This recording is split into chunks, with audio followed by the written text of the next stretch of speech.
The app's icon, that solitary, unblinking eye, seemed to watch me from the grid of my home screen, a constant, silent observer. The subsequent messages weren't delivered with the jarring chime of a notification, but rather with a subtle vibration, a mere tremor that I'd sometimes miss if my phone was in my pocket. It was this insidious quietude that made them all the more unsettling. They appeared, clean and stark against the app's inky backdrop, each one a perfectly formed, unnerving pronouncement. The iced latte incident, initially brushed aside as a bizarre coincidence, became the foundation of a gnawing unease. My mind, usually a bustling marketplace of thoughts and plans, began to orbit this single, undeniable piece of evidence. I started scrutinizing the mundane with a newfound intensity. Was the slight tremor in my hand before reaching for the milk a precursor to something foreseen? Did the way the streetlights flickered on my commute hold some coded warning? The stalled delivery truck encounter cemented this growing paranoia. The detour, taken with a nervous flutter in my stomach, had led me down a series of quiet suburban streets, the afternoon sun dappling through the leaves. And there it was, just as the app had stated, a hulking metal behemoth, its hazard lights blinking a mournful rhythm, completely obstructing my familiar route. I'd pulled over, the engine ticking in the sudden silence, and stared at the phone, the text now feeling less like a prediction and more like an instruction manual for my life. The anniversary flowers were a turning point.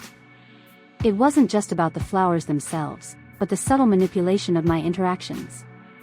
I'd subtly steered conversations with him towards future plans, hinting at the significance of the date, hoping to jog his memory. Yet, his responses remained casual, almost dismissive. The app's prediction of his oversight felt less like a warning and more like a confirmation of his inherent forgetfulness, a trait I'd previously overlooked, or perhaps, conveniently ignored. When the extravagant bouquet did appear, its vibrant petals a stark contrast to my earlier apprehension, I felt a hollow victory. He was oblivious, charmed by my thoughtful foresight, while I was adrift in a sea of predetermined outcomes. The escalating nature of the predictions mirrored the growing anxiety that coiled within me. The rift with Sarah was a particularly painful example. I'd observed her lately, her usual effervescence dulled by a silent, unspoken tension between us. The app's message, the argument with Sarah will be severe.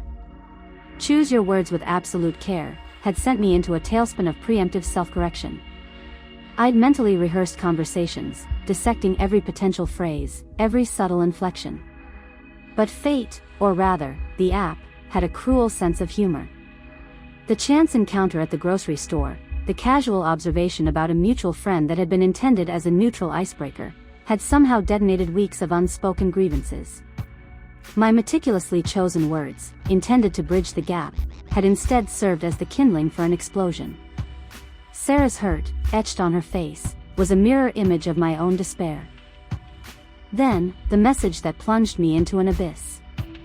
It arrived in the hushed, velvet darkness of night, a time when the world outside my apartment seemed to hold its breath. The app didn't simply display the text, it pulsed with an almost tangible malevolence. The screen seemed to glow with an internal, infernal light, and the words, stark and black, burned themselves into my retinas. The fire will start at midnight. The West Wing. Do not be there. My apartment building. The West Wing. Midnight. The air in my lungs turned to lead.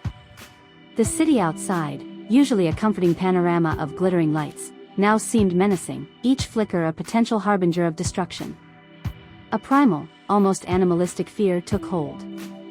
I could feel the frantic pounding of my heart against my ribs, a desperate drummer beating out a rhythm of impending doom.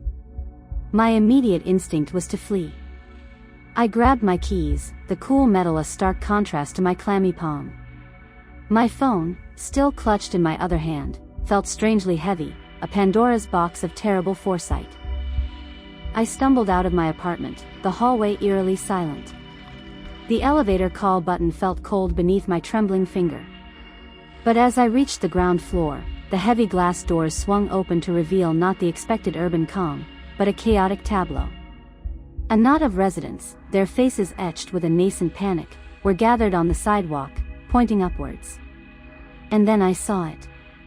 A faint, orange glow, like a malevolent sunrise, blooming against the night sky, emanating from the west wing of our building. My attempt to escape the prediction, my frantic dash for freedom, had placed me precisely where I needed to be to witness the terrifying unfolding of events. A sickening wave of realization washed over me. I hadn't evaded the future, I had walked directly into its waiting arms. The logic of it was a cruel, inescapable labyrinth. Back inside, the shriek of the fire alarm was a siren song of impending destruction. Smoke, thick and oily, began to snake its way under the apartment doors, carrying with it the metallic tang of burning plastic and something far more sinister. The heat, a tangible presence, began to press in, the apartment suddenly feeling like a suffocating cage. The app, still vibrating faintly in my pocket, remained silent, its purpose fulfilled, its chilling prophecy irrevocably enacted. I was no longer a recipient of predictions, but a character in its horrifying, pre-written narrative. The inferno was not just a disaster, it was an exclamation point, punctuating the terrifying finality of what had been foretold.